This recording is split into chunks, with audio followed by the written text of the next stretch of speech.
এখন সনাতনদার বাড়িতে যাচ্ছি। সুভাষের ছোটোবেলার বন্ধু, এই চেন্নাইতেই থাকে ফ্যামিলি নিয়ে। তো এখানে এসেছে, আমাদের সাথে দেখা করে গেছে।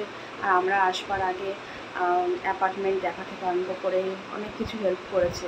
খুব ভালো দাদাটা আর কি। আর ওর ছোটোবেলার বন্ধু। তো ওর মানে ওয়াইফের সাথেও আমার খুব ভালো সম্পর্ক। তো এবার এত করে যেতে বলছে, এবার আমাদের সেশন চলছিল বলে মানে যাওয়া হচ্ছিল না। তো আজকে হলিডে আছে, দিয়ে কোনোভাবেই ছাড়বে না, বলে আসতে হবে। আমি তো জানি কাকুর কি খাওয়া যাবে কি খাওয়া যাবে না, তো আজকে আসতেই হবে। ঠিক আছে, তো আমরা যাচ্ছি, রেডি হয়ে গেছি, এখন ওলারও ওয়েট করছি। মানে অন্য জায়গায় এসেও, অন্য স্টেটে এসেও যখন নিজেদের মানুষকে পাওয়া যায় বা তাদের সাথে দেখা করা, কথা বলা, সেটা একটা আলাদাই একটা ফিলিংস আর কি। তো সপ্তাহে একদিন করে আসে, দেখা হয়, আর আবার সারা সপ্তাহ তাদের কাজ থাকে, অফিস থাকে। তো এবারে আমরা যাচ্ছি। মা এখন ডোর লক করছে, ব্যাস আমরা রেডি, ওলা চলে এসছে, আমরা নামছি।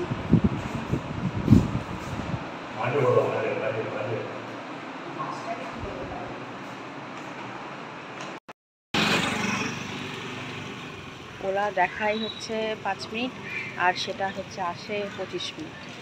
তো এখন 1 মিনিট দেখাচ্ছে, হয়ে গেল, আমরা 3 মিনিট অপেক্ষা করছি।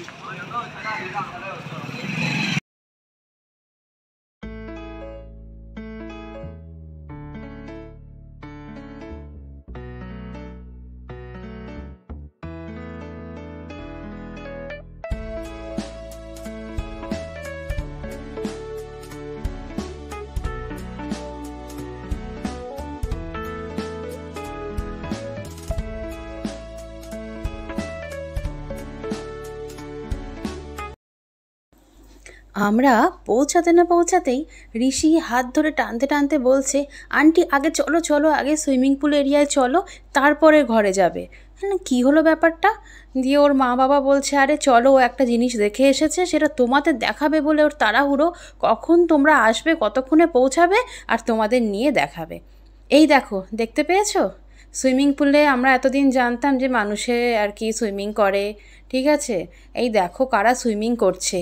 আমি তো দেখে অবাক, হাসতে হাসতে আমার পেটে ব্যথা, বাবা মা সবাই আমরা, সনাতনদা, বৌদি, মানে সেই হাসতে হাসতে কি বলবো তোমাদের এই কাণ্ড দেখে।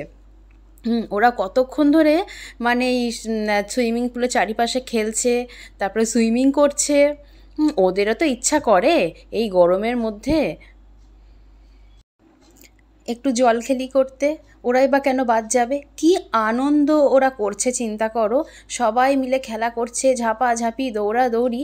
এই পর্যন্ত তো ঠিক আছে, আমি জানতাম বাদর মানেই হ্যাঁ গাছে চড়ে, এদিক ওদিক লাফালাফি করে, কিন্তু ওরা যে সুইমিং পুলে সুইমিং করে সেটা তো আমি জানতাম না, এই প্রথম আমি দেখলাম নিজের চোখে। মানে কি বলবো তোমাদের, দেখে আমাদের এত মজা হয়েছিল, মনে হচ্ছে দেখেই যাই দেখেই যাই ওদের এই কাণ্ড কারখানা। তো যাই হোক, এইসব দেখতে দেখতে তারপর ঠিক হলো আমরা গিয়েই ঋষি পিয়ানো বাজাবে আর আমরা সেটা শুনবো, ঠিক আছে। তোর বাবা মা এখন থেকে ওকে বলছে, এই তুই আন্টিকে, তারপরে দাদানকে, দিদানকে কি শোনাবি ঠিক করে রেখেছিস? হ্যাঁ, তাহলে গিয়েই কিন্তু আগে আমাদের পিয়ানো শুরু হবে। ঋষি বলল, ঠিক আছে, আগে দাঁড়াও একটু দেখে নিই এদের, একটু খেলছে এরা, একটু এই খেলাটা এনজয় করি তারপর। অনেকক্ষণ ধরে বেশ মজা হলো, এবার ওদের টাটা করার পালা চলে এসেছে, আর দাঁড়ালে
অনেক গল্প, আড্ডা, স্ন্যাক্স এনজয় হলো।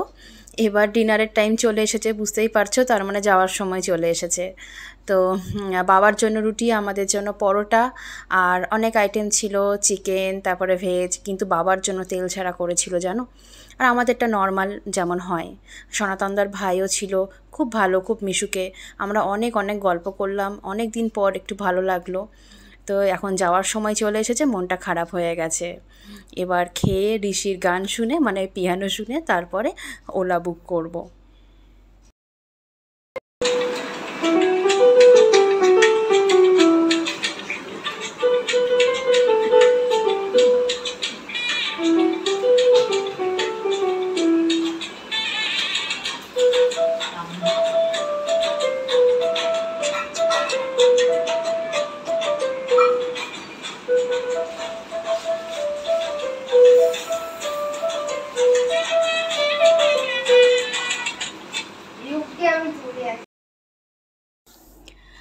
ওলা চলে এসেছে, তার মানে আমাদের যাওয়ার সময়ও চলে এসেছে। ওদেরও মন খারাপ, আমাদেরও মন খারাপ, অনেক দিন পর ভালো সময় কাটালাম একটু। তো এবার অপেক্ষা করব ওরা কবে দুর্গাপুর যাবে, আবার দেখা হবে, একসাথে আড্ডা হবে। আবার ওরা বলছে তোমরা কবে আসবে, আবার এইভাবে একটা আড্ডা হবে। আমি বললাম, ঠিক আছে, আবার আসবো যদি সেরকম সুযোগ সময় হয়। আমরা জাস্ট এই ফিরলাম, ভালোই লাগলো। টানা 1 মাসের ওপর শুধু রাস্তায় বেরোলেই, কোথাও গেলেই শুধু মানে আর কি তামিল ভাষার মানুষই আর কি পাচ্ছিলাম, দোকানে বাজারে যেখানেই যাচ্ছিলাম। মানে শুনে শুনে এসে কেমন হয়ে যায়, মনে হয় আমরা কত দূরে আছি আমাদের দেশ থেকে, আমাদের জায়গা থেকে। তো যাই হোক, সনাতনদার বাড়ি গেছিলাম, এই জাস্ট ফিরলাম। অনেকক্ষণ গল্প আড্ডা হলো, বেশ ভালোই লাগলো, একটু চেঞ্জ হলো। আর খাওয়া দাওয়া হলো, খুব সুন্দর রান্না করেছিল বৌদি। তো যাই হোক, এই ফিরলাম আমরা। অন্যান্য দিন তো আমরা 10টার মধ্যে মানে আমাদের শুয়ে পড়া হয়, 9টার মধ্যে ডিনার হয়ে যায়। তা আজকে 10টা বেজে গেছে, যাই হোক এক জায়গায় গেছিলাম বলে। তো এবার ফ্রেশ হয়ে ব্যাস এবার গুড নাইট হবে আমাদের। চলো, কালকে সকালে দেখা হবে, কথা হবে। Good night.